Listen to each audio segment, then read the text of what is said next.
Bonjour et bienvenue sur le podcast qui t'aide à transformer ta vie avec les pierres.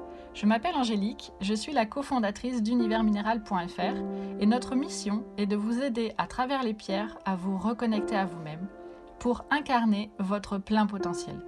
Nous allons vous guider dans l'expérience de la lithothérapie pour reprendre le plein pouvoir sur votre vie et vous libérer afin de vivre une vie en conscience et en bien-être.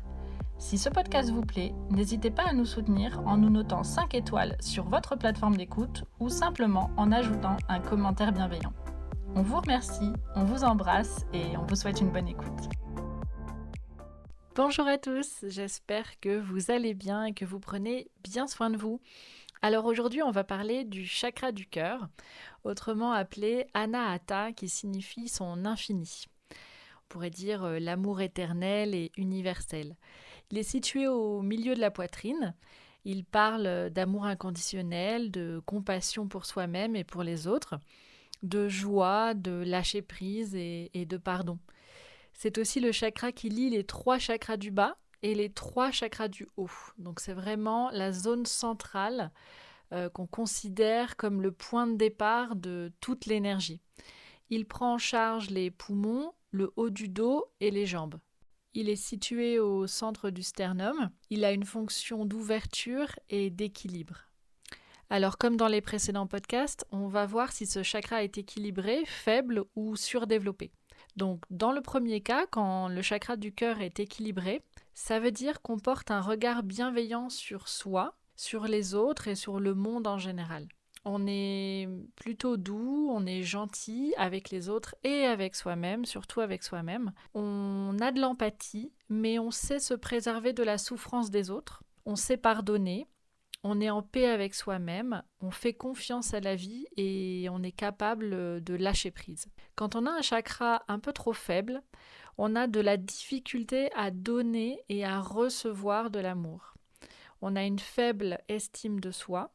On considère qu'on ne mérite pas, on est rancunier, on se sent seul, on est très touché par la moindre critique à notre égard. Et enfin, quand on a un chakra du cœur surdéveloppé, c'est qu'on est d'une extrême sensibilité.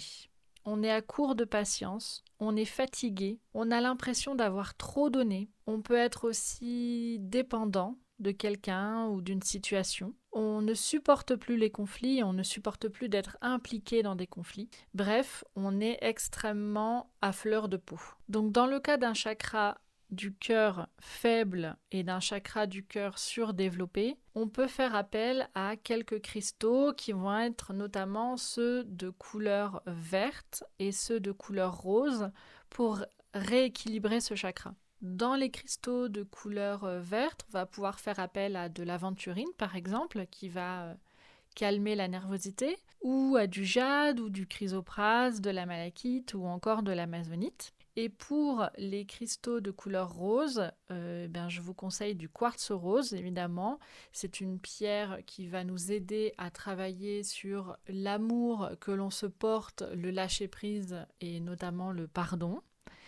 Ou encore la rhodonite ou la rhodochrosite, symbole d'un amour plus mature et plus relationnel. Donc ce que je vous conseille, c'est dans un premier temps de prendre conscience du chakra faible ou surdéveloppé, du chakra du cœur s'il est faible ou surdéveloppé.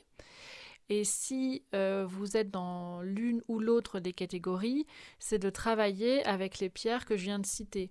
Soit vous pouvez les porter en bracelet sous forme de petites perles et dans la journée, en regardant ce bracelet, vous vous rappelez des choses que vous avez à travailler, soit le pardon, soit vous êtes d'une extrême sensibilité, auquel cas vous allez vous rappeler cet état et à quel point vous pouvez, ne serait-ce que par la pensée, rééquilibrer cet état. Vous pouvez par exemple avoir quelques pierres d'aventurine ou quelques pierres d'amazonite avec vous sous forme de pierres roulées que vous allez mettre dans votre sac à main ou dans votre poche si vous êtes un garçon. Vous pouvez aussi les poser sur votre lieu de travail.